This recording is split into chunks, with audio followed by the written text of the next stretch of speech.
people might argue the whole wrestling bit, but I'm not going to argue that point, so there's no need to go on a rant quite yet, Mr. Shotgun. It bothers me. It really does. When anybody tries to be like, well, it's all about a niche, and I'm just like, so yeah, there were donkey shows and fucking. I'm belaboring my point here. The point is, yeah, there's a niche for everything, but it defeats the purpose of professional wrestling if you go from trying to pretend to fight but not actually hurting each other to killing each other in the ring for real and getting nothing out of it. Well, what if they just enjoy getting beat up like that? Well, you know what? Everybody's got their kinks. Some people like getting their balls nailed to a plank. Well, then let them fucking backyard wrestle if they really, really want to. You know what I mean? But I'm saying it doesn't. Okay. It just shouldn't make money. It just shouldn't make money. I understand your point. But that's not it. It shouldn't be happening. Period.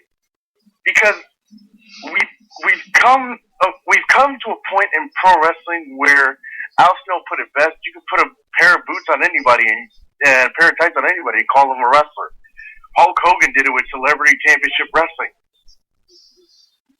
Like when I think of where the business went, and I'm not saying I was there back then. Obviously, I'm fucking not. But I think about where it was back in the day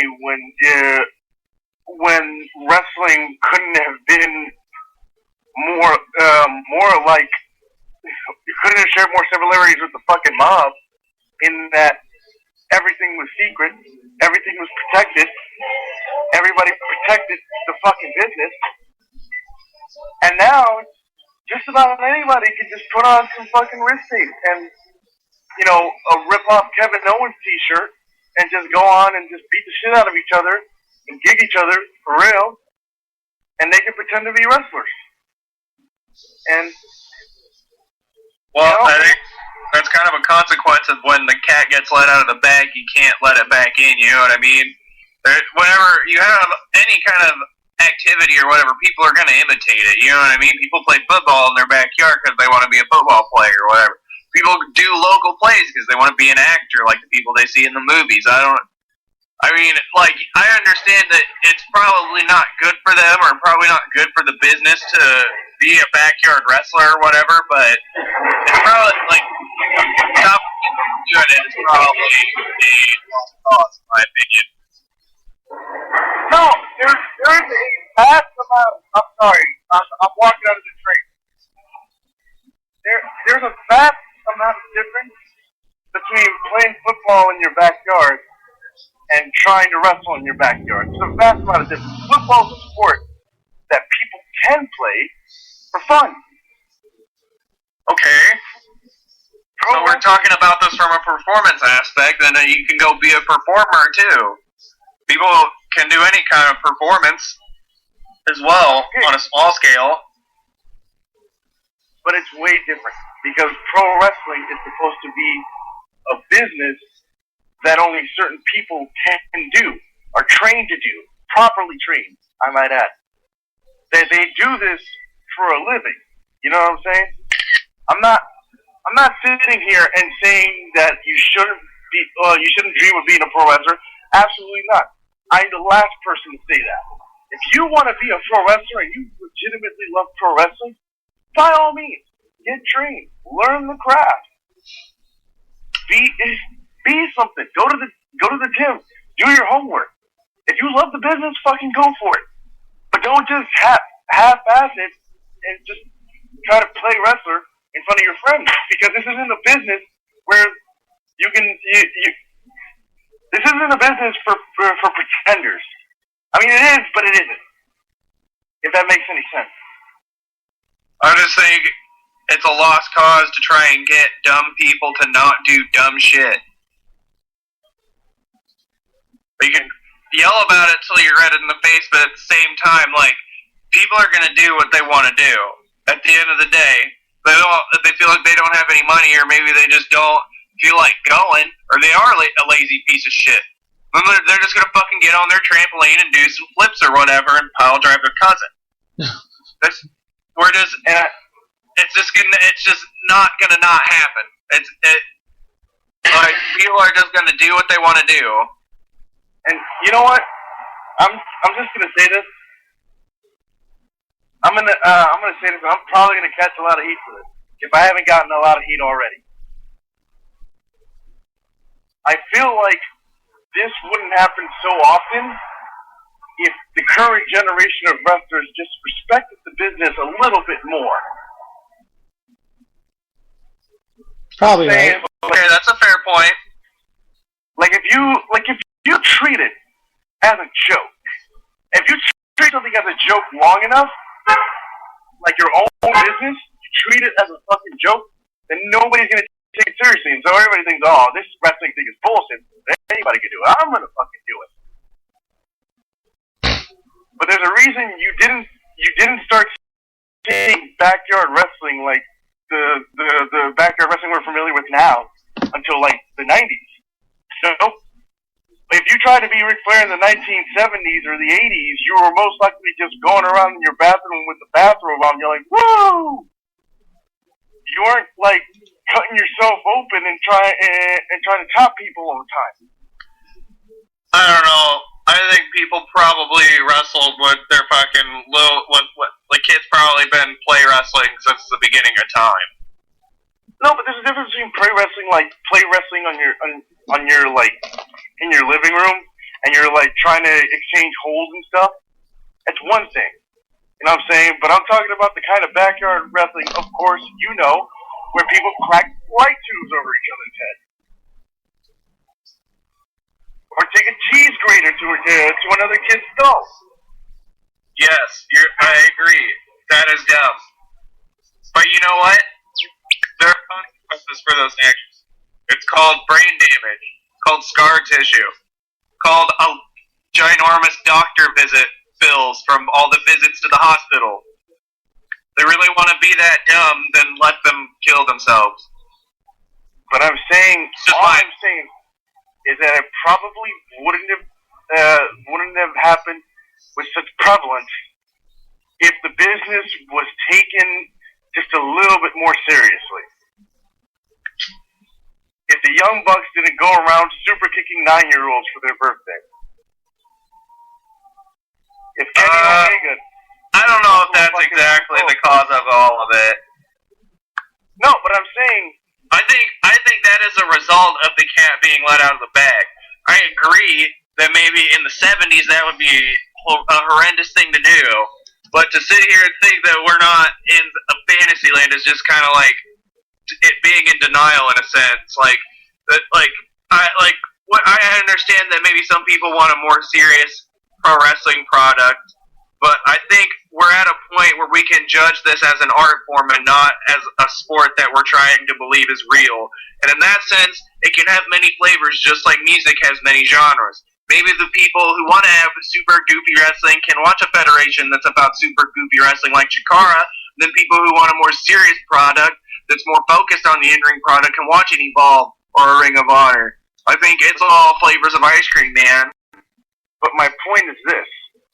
The art form of pro wrestling was working people into believing you were fighting for real. That was the art form. Okay, but where did it all go wrong? Was it the Young Bucks super kicking a 9-year-old, or was it like Dick Murdoch doing the really weird, goofy dance moves, or Dusty Rhodes doing the flip flop and fly and other unbelievable shit? Or was it Ric Flair doing a faceplant onto the mat after he's super tired? People have been doing goofy shit for a long, long time. I think it's all just kind of spiraled out of control over time. I don't think we can really set like a particular date of like, oh, this is where the fucking wrestling business went wrong, or this is why everything happened. I think it's just a matter of in the endless pursuit of trying to get a pop, to trying to get the audience to freak out over time, gradually people have been drawn to doing more and more crazy shit, including eventually working in chairs and then blood and all the really crazy hardcore style of wrestling.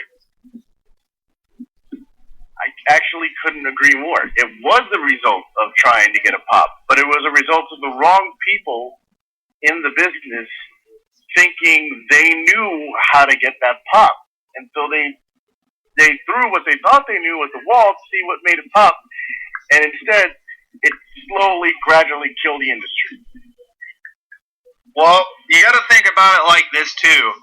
It also killed the horror industry because when you think about horror movies back in the turn of the century, they were very tame. But you could have Dracula look at you funny and people would go, that's scary. Now, you have to drill nails into people's eye sockets and do all kinds of torture porn, hostile, gory bullshit just to get a reaction out of people. So I think there's a general desensitization that goes on in society over time, which sometimes is met with, like, a sudden backlash, like your Puritans or whatever.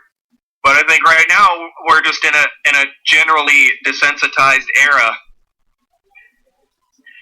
But I think, and this is the time when I'm going to give WWE credit, that we're going back to a time when it wasn't all bloodbath and pile driving women. I agree. The WWE has taken the safety of their performers during the performance as their number one thing or whatever. So I also commend them on that. I don't watch deathmatch wrestling anymore myself. I'm kind of playing devil's advocate here. But I think, I'm just kind of, for the sake of a conversation, trying to hash out a point. But I do agree with you there that I think the business has come a long way in terms of protecting its athletes and its stars. And I think before you do like any kind of spot, it shouldn't be the first thing in your mind. It shouldn't be what kind of reaction does it get. It should be, is this safe? And then everything comes after that, in my opinion. I think the better question would be, why do we do it? Why would we do this spot? Does it work? Does it work within the story of the match? Safety shouldn't even be a question. It's a given. You know what I mean? If you're a wrestler, but you gotta. There are a lot of protect yourself. There are a lot of holds though over time that we found out are a lot more damaging, especially when it comes to like concussions and how far we've come with brain trauma and all that. We've done a lot. There's a lot less like dropping on the head in pro wrestling than there is now. Pile drivers are a really good example of a move that used to be done all the time that isn't done anymore. So I think we've come a long way in that regard as well, and especially also with the blood too. People have gotten bloodborne illnesses in pro wrestling. There was a guy who was about to get signed to the WWE, and then it found out that he got hepatitis from wrestling a hardcore match with Abdullah the Butcher, and they didn't sign him. It cost him his entire career. He didn't even get signed by the WWE. So I definitely think that. What? That wasn't Matt Capitelli, was it? No. Matt Capitelli had the brain thing. Yeah. Okay. But anyway, it's really familiar who the other guy you're talking about. Oh well, I forget what his name was, but Nigel McGuinness is another one who is a good example of someone who doesn't wrestle anymore because of a bloodborne illness that he got while wrestling. And that's a tragic story because Nigel McGuinness was an amazing wrestler, as we all know. And so I think the bloodletting in pro wrestling is definitely kind of passé. But I believe that society as a whole is following suit with WWE, and I think that's why WWE is doing it, is because at the end of the day, they're a reactionary company. Vince will do anything to save his company. People are getting more outraged about head trauma and blood and stuff, so he cut back on it. I think blood should be used incredibly sparingly. I feel like it does still have a place in pro wrestling because it does heighten the drama of a match like nothing else, but it has to be done sparingly, and it has to be done with reason. That's all that I'm saying. and maybe